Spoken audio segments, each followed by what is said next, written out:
What's shaking? It's good to have you because today we're going all in, talking about difficult family at the holidays at Christmas. I did one of these similar to this 2 years ago, and it was regarding this, but that was in the middle of the pandemic and how to deal with like differing opinions, because that was a big thing about a year ago, right? And different things about vaccines and all that stuff. I'm not talking about that today because we're going to talk about just general holidays today, right? Christmas is coming up, and thank God there's really no pandemic anymore. I mean, hell, if Biden said that, this is a joke, right? If Biden said it's over, then it's over. That's pretty funny to me, but I'm making myself laugh with that one.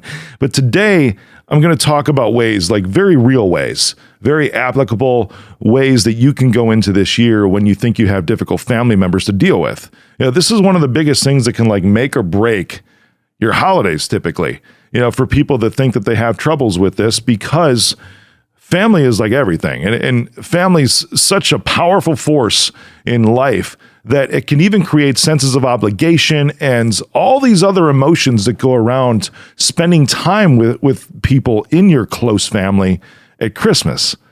You know, I've even heard these phrases before. You might have too. It's like, it's not Christmas until we've had an argument with mom. It's not Christmas until we've had an argument with Joe, my brother. You know, it's not Christmas until my kids are puking all over the place or whatever, right? So it's like there can be this expectation of struggle over the course of the holidays. And I want to give you some very real ways today to actually get through this time period in a way that's way better than what you ever had before if you're in this scenario, right? Or even if you're in any scenario, because conflict happens within families. It's just inevitable, right? I had this conversation with someone the other day. It's like the people that we love are the people that we end up being the meanest to, right? So it's kind of a joke. It's like, well, if I'm this mean to you, I must love you a lot. But here are some real ways, right? I started talking about the expectations, the negative expectations. The first way that you can change things up for this year in how to deal with difficult family members is to manage your own expectations.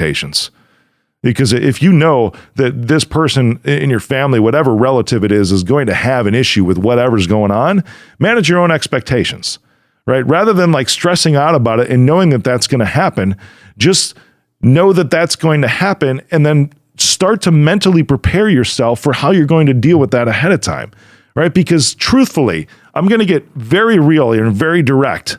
How does it really affect you?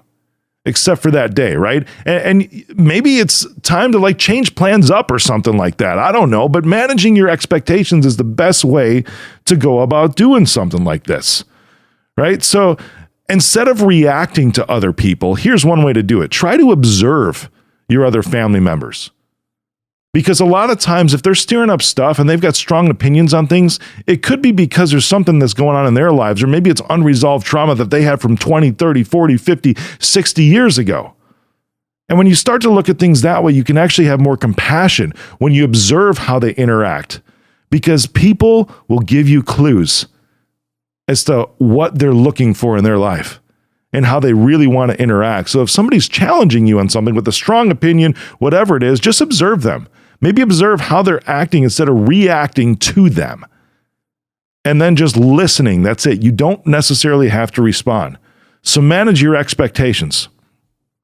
The second way I'm going to give you is make a plan. Make a solid plan for this. You could have family members that are coming over to your house. You could have family members that might even be staying at your house for a couple of days. This is pretty common over Christmas. It's very common over Christmas. But one of the beautiful things about that is that you can make a plan. And this has to do with setting some boundaries too.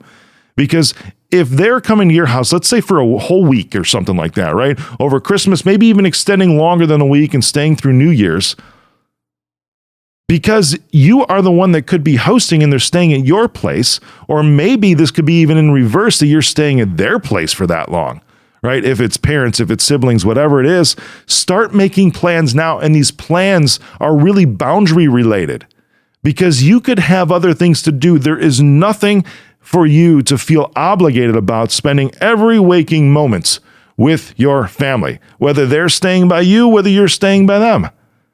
This also has to do with like time frames, because maybe you're not staying there, right? But maybe you're going over there for a dinner or something like that. You can easily say, hey, you know what? I can be there for 2 hours. And there's no obligation to tell them why you have to leave in 2 hours.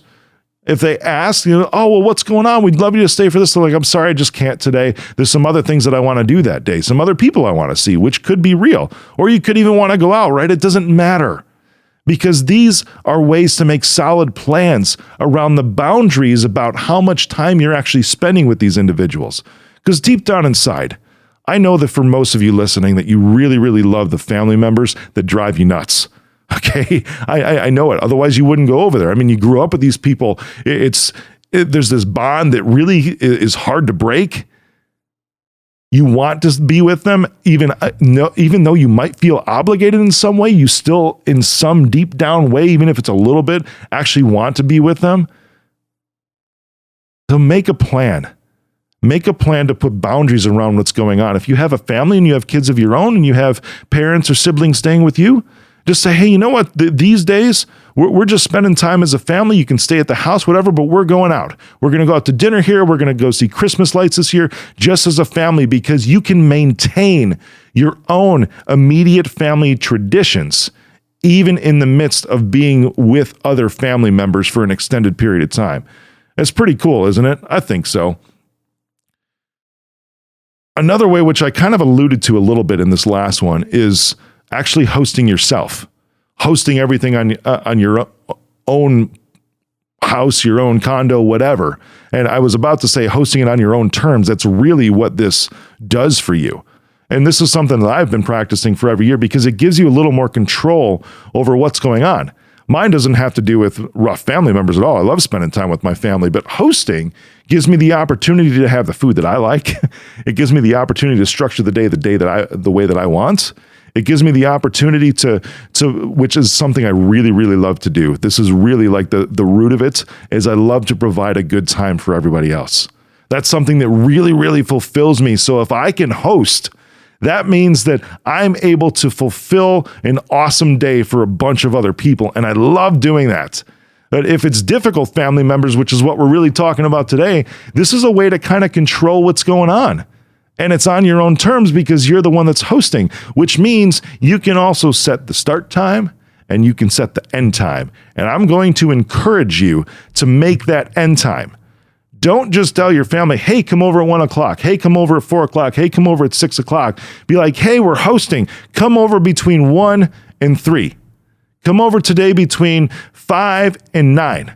Because we're going to have dinner, we're going to open gifts, you know what, that's it, and then we've got to go to bed or whatever. You don't even have to give a reason, but have that end time that you communicate clearly with your family when you're hosting yourself.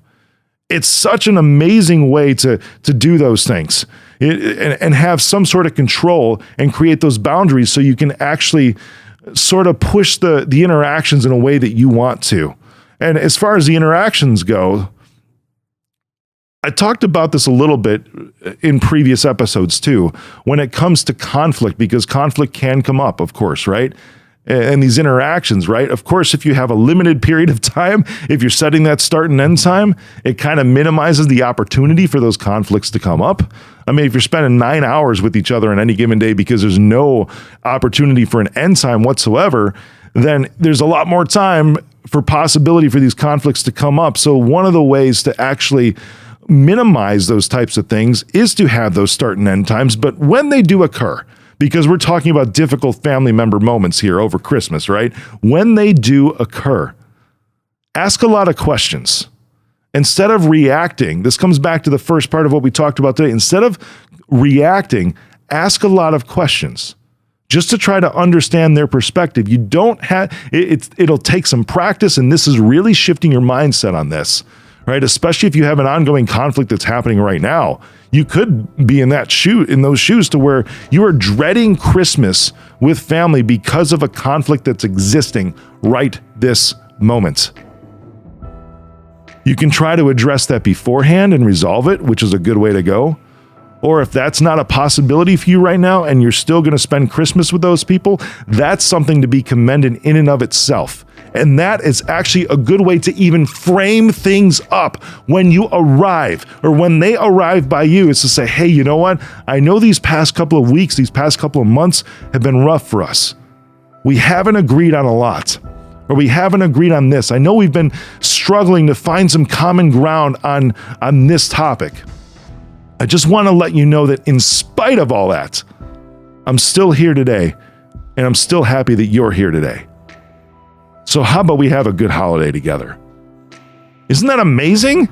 I mean, just being able to, it's not even like putting conflict aside, but it could actually even open up an opportunity for a bridge to resolve whatever that conflict has been the past couple of weeks. And then you're already pre-framing the time right when you arrive. This is going to take some guts on your part, because you can't expect your family member to do this, but this is for you to go in and pre-frame the day that it's going to be a good day with that difficult family member by just acknowledging the difficulty that you've had already because of a situation going on, and then saying, you know what?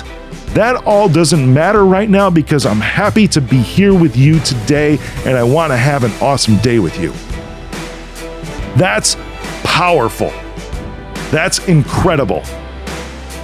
These are some real ways for you to be able to have an amazing holiday this year, an amazing Christmas, an amazing New Year's with difficult family members, and possibly even a way to resolve the conflict that got you to that point to begin with.